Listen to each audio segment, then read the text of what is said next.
This is the Mcoplus 32mm f1.6. It's only £51 on eBay, so really, is it worth bothering with?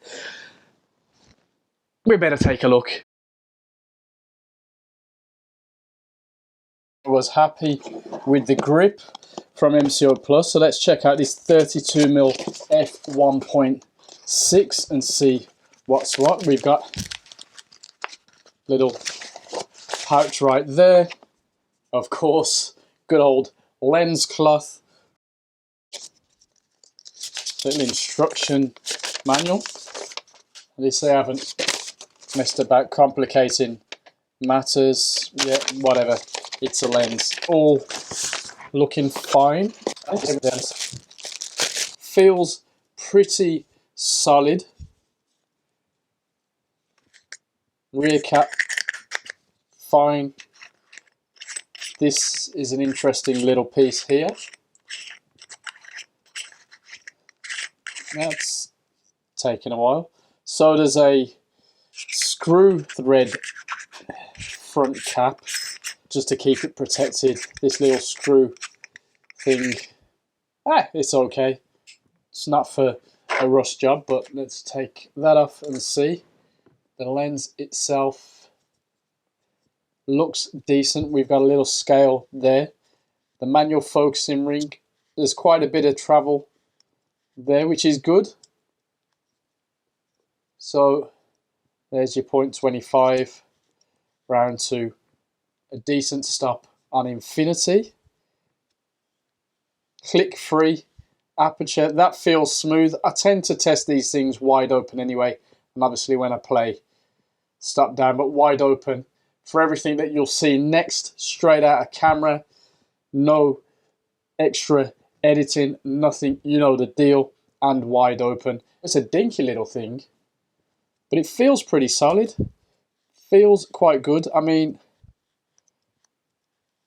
the manual focusing isn't super smooth all the way through, tightens up around the middle, and at the closest bit of range it's looser, but that's fine.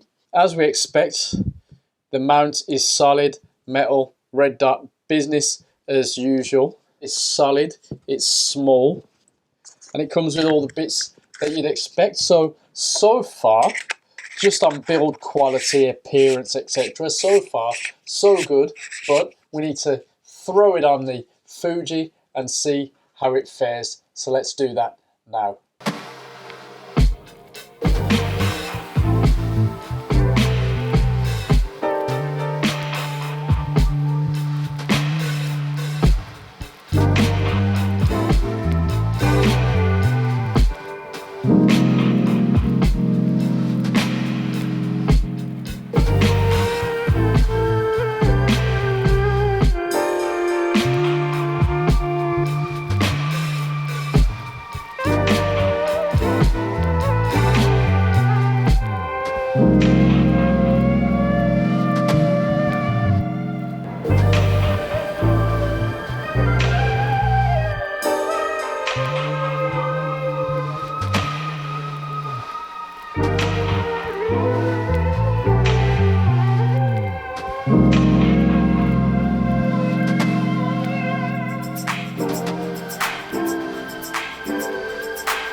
Pretty clear to see, but this is a £50 lens. Yes, the build quality is solid, nice, small, feels like it's going to last forever as far as I can tell so far.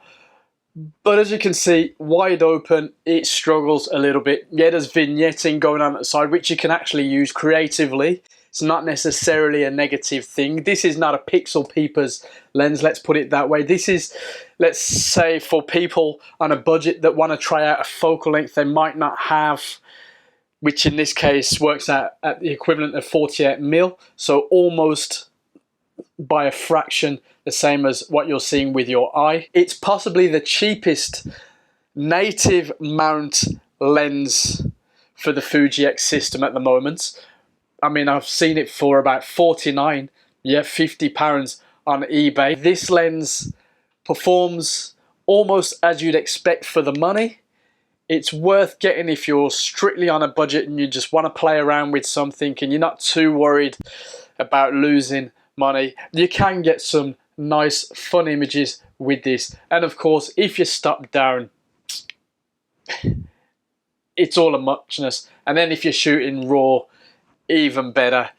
The lens is not a complete duffer by a long way. I'm very happy that companies are putting out super budget lenses for the Fuji X mount.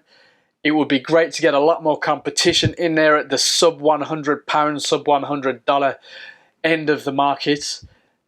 Why not? Manual focus is absolutely no problem, as we know with our Fuji X bodies, with focus peaking, for example. So yeah, let's see you companies bring out some more fun little lenses. And yeah, you've got the build quality. Let's just keep the optics improving when shooting wide open, because who wants an f1.6 and then not really be able to shoot at f1.6? You can with this one, just not perfect.